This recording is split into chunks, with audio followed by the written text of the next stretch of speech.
안녕하십니까. 정통경매 사례분석 정경사 TV 오신 걸 환영합니다.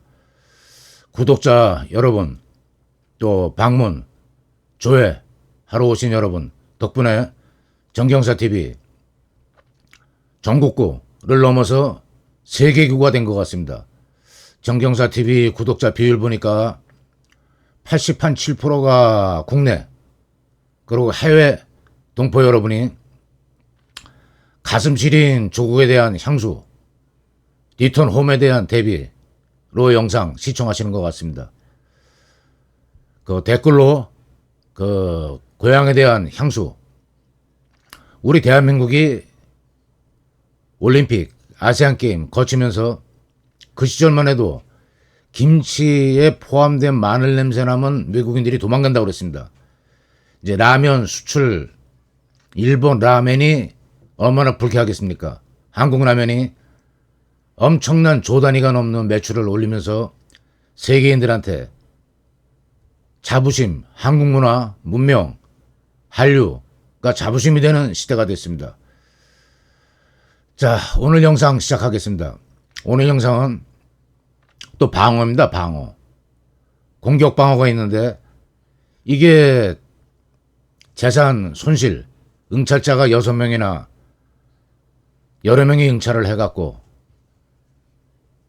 5억 800이면 최저가 입찰보증금 최저가 10%입니다. 최저가에 3억 9,700, 한 4억 3억 3,970만원 최고가 매수 신고인이 손실이 발생한 사건인데, 이런 사건인 경우에 다시 진행이 됩니다. 7월 25일 날 3억 9,700에 이 최저가 똑같습니다. 대금 미납 됐기 때문에 매수 신청 보증금, 이 재경매지만은 대금 납부기일이 정해지지 않고 경락 불허가 결정, 경락 결정에 대한 취소 신청이 인용돼 갖고 들어가는 재경매는 입찰 보증금 20%가 특별 매각 조건이 아닙니다. 이 본사건 의정부지법 2021 타경 86999, 감정가 8억 1200, 최저가 3억 9,700. 자, 이 토지 면적 항상 집합 건물인 경우에는 그 대지권, 대지가 이 아파트 평형에 비해서 넓은 편에 속합니다. 21평이면은 단지가 그래도 여유 있게 그 조성이 되어 있다는 걸 의미합니다. 그리고 이 사건은 대개 영상 제작하시는 분들이 꺼려하는 영상입니다. 뚜렷한 입찰 보증금 포기 사유가 잡히질 않습니다. 그러니까 이번 이 영상에서는 저하고 같이 추리 어떤 드라마나 추리 소설 보듯이 한번 차분하게 왜 도대체 이 4천만 원 돈을 포기를 했을까? 6명이나 또 응찰을 했는데 답답한 그런 어떤 그 풀리지 않는 그 엉킨 실타래 같은 그런 사유를 한번 같이 한번 풀어보시기 바랍니다. 자, 여기 하나 투자 자산 대부로부터 본인 가족 외에는 이 소유자 채무자가 법인입니다. 하얀 외에는 임대차 계약에는 입주자가 없다는 사실을 확인한다는 소유자 채무자 명의, 소유자 채무자 명의의 임대차 확인서, 담보 제공자용, 임대차 부존재 관계 사실이 소유자 채무자 명의로 제출이 됐습니다. 이 처음 대출해준 파주 새마을금고에 제출된 겁니다. 자, 그러면은 여기서 좀 의문점을 가져보시기 바랍니다. 제가 이 정경사 TV 법률 전문성도 상위 1% 자부한다고 그랬는데, 리갈마인드 바탕으로 그 금반원의 법칙 한 입으로 두 말 못합니다. 법률적으로. 근데 소유자 채무자가 임대차 관계가 없다고 써준 거지, 임차인이 써줬으면 혹시 어떨까? 거주하고 있는 주민등록 전입이 돼 있고 이제 진행되면서 보시겠지만은 확정일자 안 받고 배당 신청 안 하고 주민등록 전입만 돼 있으니까 대항력만 인정된 임차인이 있는데 소유자, 채무자, 더군다나 법인 명의로 제출된 이거를 그 임대차 부존재 확인서를 믿고 6분이나 응찰하신 건 아니까 의문점을 갖고 출발해 봅니다. 이 말소기준권리 항상 중요하지. 2021년도 그 4월 23일 건재당 실정일자, 전입일자는 2018년 한 3년 앞섭니다. 이모 씨가 이번에는 이 좀 추리를 진행하다 보면은 민사 집행법을 넘어서 형법까지도 이게 넘나들어야 이 어떤 추리 결론이 나오지 않나 해서 이름은 철저히 지웠습니다. 이모 씨 전입일자가 2018년 12월 앞서죠. 근데 전입만 하면은 대항력이라는 게 주택임대차보호법상 발생이 됩니다. 그러나 확정일자 받고 아까 배당 종기 전에 배당 종기일 2020년 1월 14일 이전에 배당 신청까지 해야 우선 변제권이 확보되는 것들이 쭉 채권자가 일자별로 기록이 되어 있습니다. 가압류, 압류, 가압류. 근데 특이한 거는 중소기업, 벤처진흥공단, 건강보험공단, 압류. 그러니까 복잡합니다. 이 일자에 만약 이 중간에 여기 가압류, 중소기업, 벤처진흥공단 다음으로 꼈다. 이 후에 들어온 2021년도 8월 18일 이 이후에 들어온 그런 채권에 앞서서 배당받을 수 있는 권리 우선 변제권 확정일자 배당 요구 종기 전에 배당 신청 없는 그런 임차인 제일 까다로운 임차인입니다. 이런 경우에 제가 그 임대차 보증금도 모르고 도대체 얼마인지 알아야 내가 이거를 뭐 5억에 사든 4억에 사든 추가로 법원에 4억 5억을 내고 2억을 더 줘야 되는지 3억을 더 줘야 되는지 그게 밝혀지지 않고는 응찰할 수 없기 때문에 이 그 금융기관 1, 2, 3 금융기관까지도 여긴 에셋 대부인 거 보니까 NPL 등록업체인 것 같습니다. 부실, 채권, 그 자산관리, 난 퍼포밍, 이자가 원금이자 상환 안 하는 론, NPL 채권을 전문으로 하는 그런 대부업체 같습니다.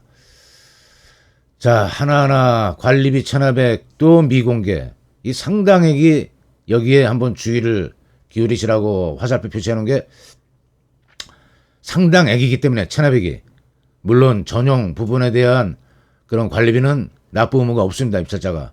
공유 부분에 대한 입찰자 그 부담이 상당액이기 때문에 미공개한 거 아닌가. 이런 또 의아심도 가져봅니다. 자, 이건 현황 조사서입니다. 법원 직원이 가서 경매 개시결정일 1주 내지 2주 내에 가서 현장 가갖고 아무도 못 만나고 안내무만 출입문에 붙여두고 임차인으로 주민 전입세대 열람을 하니까 주민등록 전입되어 있는 이 모 씨를 그 전입 임차인으로 기재를 한 겁니다. 자, 물건명세서입니다. 물건명세서도 아무 이력이 없습니다. 물건명세서에는 이 본건하고 직접적으로 연관 안 되는 거는 조금씩 건너뛰겠습니다. 물건명세서에는 이 말소 안 되는 거, 또 인수해야 되는 낙찰대금, 잔금을 납부하고 추가로 얼마를 인수해야 되는 그런 우려스러운 사실을 기록하게 되어 있습니다. 그리고 경매 기일 일주일 전에 공개가 되고 이해관계인에게 공개가 돼갖고 열람하실 수가 있습니다. 자, 다시 한번 그 저걸 하는데 소유자 명의로 담보 제공자, 담보 채권자한테 제공한 법인입니다. 소유자가 명의 본인 거주 확인서, 임대차 확인서 이게 만약 아까 보니까 채권이 복잡했죠. 잠시 후에 등기부 등본도 열람할 겁니다.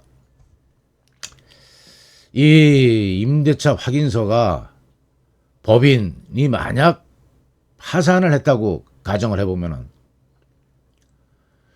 임차인으로 주민등록 전입한 분이 파산 이전에 아니다. 나는 임차인, 실제 임차인이다. 아까 말씀드린 금반원의 법칙. 내 입으로 내가 임차인 아니라고 써준 게 아니지 않냐. 소유자. 하얀이라는 법인은 아까도 봤지만은 채권이 복잡합니다. 건강보험공단, 남양주 또 은행, 뭐 카드, 법인 카드 같고 또 가압류, 이것도 법인 카드 같습니다. 국민은행 가압류, 금액도 적지 않습니다. 근로복지공단까지. 이렇게 복잡한 경우에 어떤 법인이 실체가 좀 흔들리지 않았나, 너무 또 그 언어를 절제 안 하면은 다른 문제가 될까봐 언어를 절제해서 얘기하고 있습니다. 혹시 형사사건으로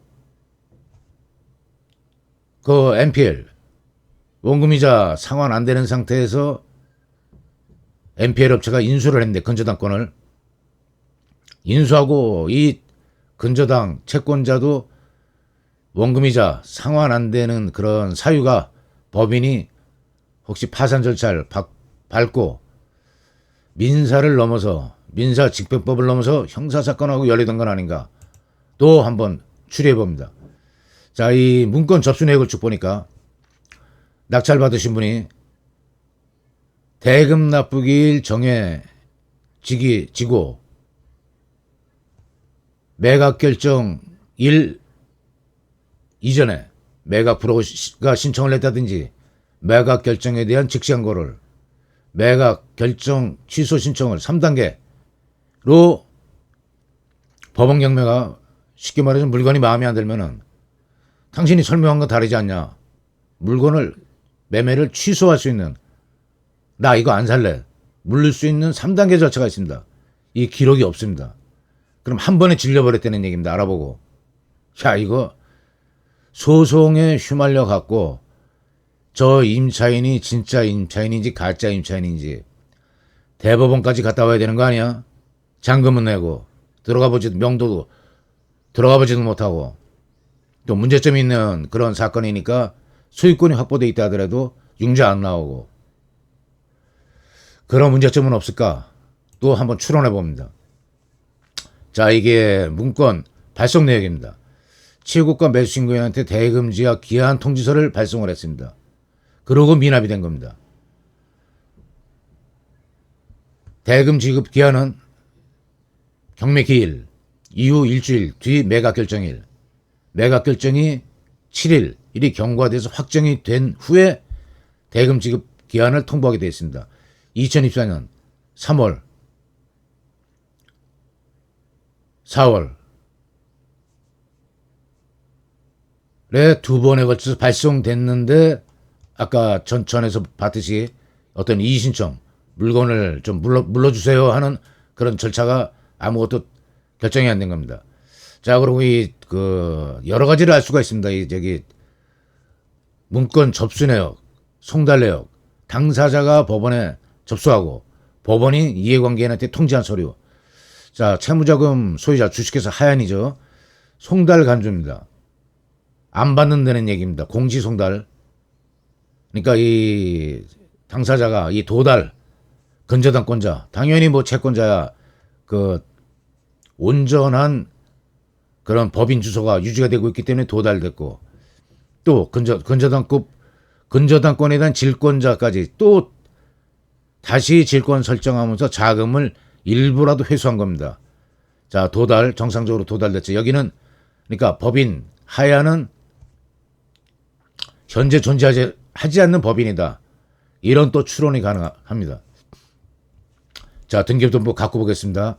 하얀 소유자, 소유권 이전, 이 실거래가액이 기재가 되게 돼 있죠. 4억 6천입니다.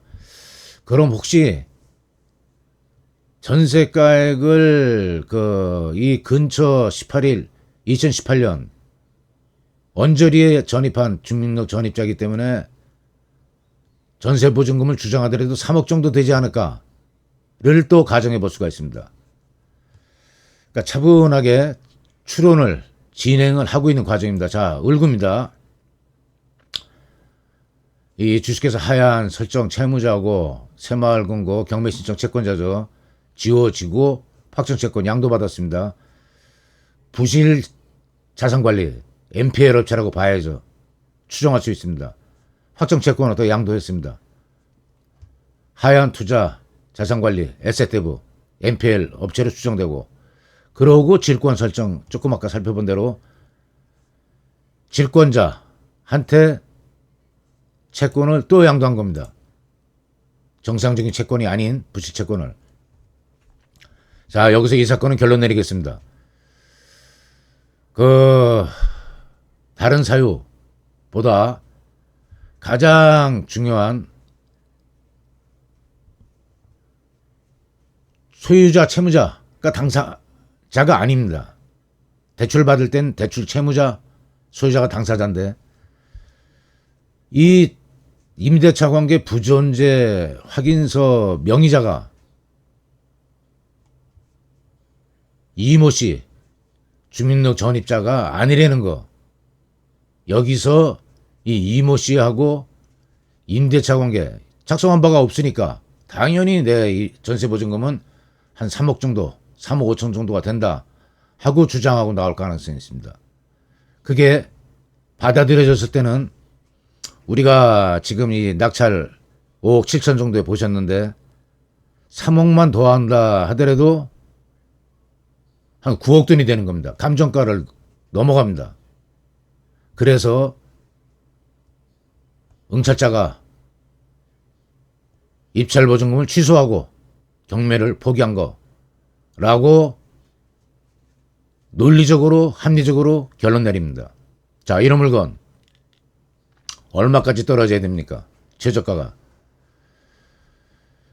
이 감정가 8억에 뭐 한 70%, 7, 8이 56에 3억 더하면은 감정가 상회하게 되고, 한참 더 유찰이 돼야 3억 더하기 한 1억까지 최저가가 유찰이 됐다 할 경우에 3억 더 주고 사면 한 4억 정도에 사게 되는 거니까 최저가 1억 떨어질 때까지 기다려야 됩니다. 이런 좀 까다로운 사건 한번 추리 연역을 해서 결론을 내려봤습니다. 자, 여기까지 영상 보시느라고 시간 투자 고생하셨습니다. 구독, 좋아요, 알림으로 정경선TV 응원 부탁드립니다.